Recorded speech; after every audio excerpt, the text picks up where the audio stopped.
Additional guiding tips. Assisting someone with a guide dog. As always, first ask the person if they would like some assistance. The person may choose to take your arm with the dog accompanying both of you. Instruct their dog to follow you as you walk ahead, or they may simply ask for directions and proceed on their own. If they do require your assistance, offer your arm by making contact with the back of their hand. The person may have a preference for a particular arm, depending on how they normally position their dog. If they want to instruct their dog to follow you, walk a few paces ahead and provide verbal directions as you go. For example, we're going to be taking the next left. The person you're guiding will provide any instructions to their dog. If all that's required are directions, make sure they're as clear as possible. Use specifics, such as, turn right at the next corner, instead of vague statements like stop over there. You should never pet a guide dog unless its owner gives you explicit permission. Assisting someone who is deafblind. Deafblindness is a combination of both hearing and vision loss, and affects everyone differently. Many individuals who are deafblind may have some hearing and sight, while others may have none at all.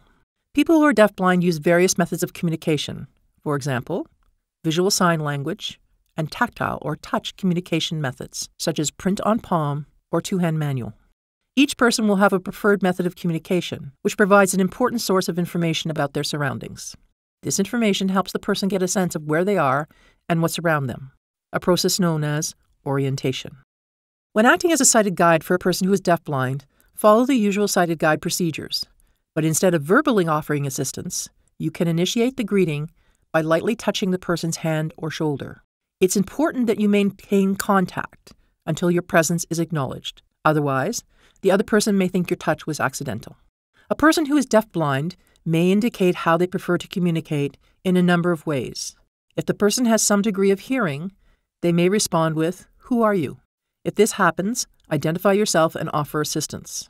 The person may also use communication cards, large print notes, print on palm, voice, sign language, tactile finger spelling, or the two-hand manual alphabet to communicate. If you don't know the method they prefer, try the print on palm method, which is both easy to use and generally understood by people who are deafblind. To use this method, print large capital letters onto their palm with the tip of your index finger, pausing between words. A simple introduction can be, "Hi, my name is Storm. Need help?" As a guide, it's important to be aware that the other person is unable to hear environmental sounds, sirens, traffic, or your voice. To compensate for this, they'll rely on their sense of touch and the movements and direction of their guide. Instead of using words, it may be necessary at times to gently place the person's hand on an object, such as a chair or a railing. If you regularly come into contact with a person who is deafblind and would like to receive more information on the ways they can communicate with you, please visit www.cnib.ca or contact CNIB at 1-800-563-2642. CNIB, Seeing Beyond Vision Loss. This video has been made possible thanks to an educational grant from Novartis Pharmaceuticals Canada Incorporated.